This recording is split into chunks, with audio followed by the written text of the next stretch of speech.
You had a dream. Where is it now? As a child, I recall one of my first dreams was to become Wisława Szymborska, a Polish Nobel Prize laureate in literature and my personal superhero. I didn't want to become a poet. I wanted to become her, precisely. Other dreams involved becoming a dancer and telling beautiful stories through movement, and a classic one, winning a lottery so that my family could just enjoy their life and not worry about income. Everyone has dreams, all of us do.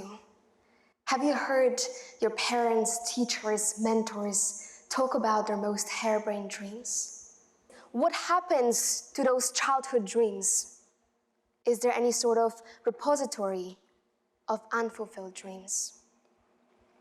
You see, dreams are energy sources. They're portals to the subconscious, and they're our guides in life, guides to our authentic selves.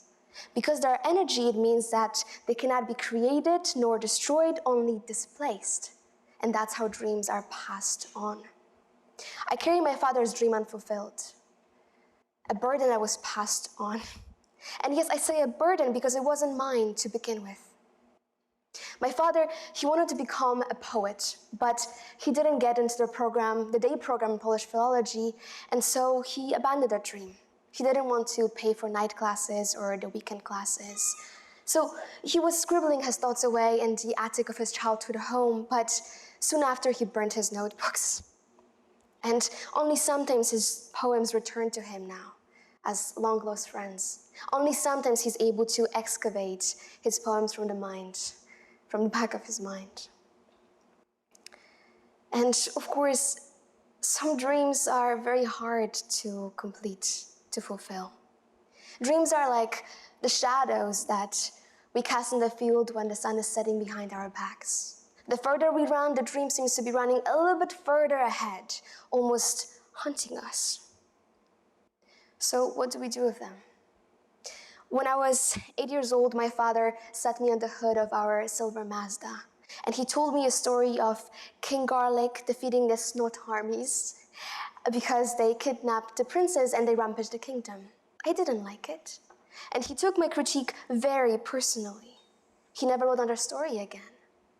When I asked him why he believed an 8-year-old with food aversion to garlic to be a fair critic, he exclaimed that I was a very wise 8-year-old and that he believed I could do better. Through that act, my father unleashed his dream onto me. A burden I carry, but I found a way to dismantle it. Before I talk about those steps, let me take a step back and make a room for the skeptics among us. Let's presume some of us were tasked with entering the Holy Trinity jobs, that is, becoming a doctor, an engineer, or a lawyer. I can relate to that. Trying to be the good immigrant daughter, I entered high school for health sciences. And you might not see any issue with it, but I have a fear of blood, and rather big one. So I signed up for a medical assisting course, and throughout the course I had to keep repeating myself that this is only fake blood, this is not a real person, this is plastic, and that was only to prevent myself from fainting. So throughout that course I realized that if someone was severely injured and they were seeking my medical attention, I would be right there with them, on the floor, unconscious. So that's how I completed my dream. I got the closest I could have to becoming a doctor, but I didn't fulfill it. And you see, dreams latch the hardest onto people that can fulfill them. So if there is a dream that you have that is tormenting you repeatedly, it is because you are the rich soil it needs. So yes, I carry my father's dream unfulfilled, a burden that was passed on, but I found a way to dismantle it. Here are the steps. The first one is to identify the dream and who it belonged to. Because yes, it was my father's dream to become a poet, but I also learned that it was his grandmother that loved writing too. As many women during that time, she had to forgo that dream to raise a family. But learning that, I realized that that dream had longer life than I anticipated. The second step is name the resistance forces. Name all your fears.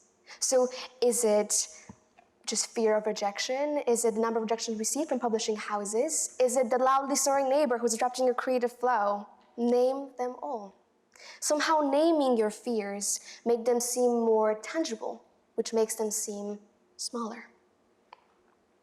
The third step is to try to complete the dream. And no, you don't have to succeed, but you do have to try. I'm not a doctor. I wouldn't be also, nevertheless, but I cannot even get there because truly I would be paralyzed by everything that would be surrounding me. So that's how I was able to complete my dream. Complete, not fulfill it. So I urge you to try. The last step is repeat steps 1 to 3 with all your dreams. Yes, simple, not easy, but simple enough. Again, dreams, they latch onto us, which means that they can become burdens. Before a dream finds another carrier, it will deplete all your energy sources. It will weigh you down. And that's why I urge you to complete all your dreams. But I am not unique in my fascination with dreams. Khalil Gibran, a prolific Lebanese-American poet, he wrote a poem in which he said, "Don't live half a life, don't die half a death." The way I understand it is that we have to take control of our joy, of our dreams, and simply lead the lives we ought to, following our authentic selves, which means allow the dreams to guide you the way I understand it. Another great person and feminist icon, incredible community organizer, Gloria Steinem, she talks about dreaming as a form of planning. Another one, Janaya Future Khan, it's a Black Lives Matter co-founder and another incredible community organizer. They speak of dreaming as a way of creating a new reality. So only things we can dream up, we can bring up into reality, bring into existence. So when I think of dreams, I think of the future. I would want to have kids one day, and I want them to inherit none of my dreams. I want them to have none of the burdens I created, so pass no dreams of mine on to them. I want my kids to frolic freely and chase their dreams as light as butterflies. What that means that I have to complete all of my dreams so that they do not become burdens. So I want to restate the steps of disarming, dismantling a burdensome dream, maybe the one you have already identified. The first one is identify the dream and who it belonged to. Have that track history of the dream. The next one is name the resistance forces. And you already know what's coming. Try to complete the dream, and failure can be as valuable as victory. You merely have to try, even if it means failing at 90% of them. Last step is repeat steps, so try to do it with all your dreams. Life can be a beautiful adventure, truly. And we as conscious species have this incredible ability to get to know ourselves, our desires, who we are, and make all the mistakes, collect experiences, and through that, change. Allow the dreams to guide you on that way. Disarming our burdensome dream is taking care of the past to take care of the future. You had a dream. Where is it now? Is it a reality yet? Thank you.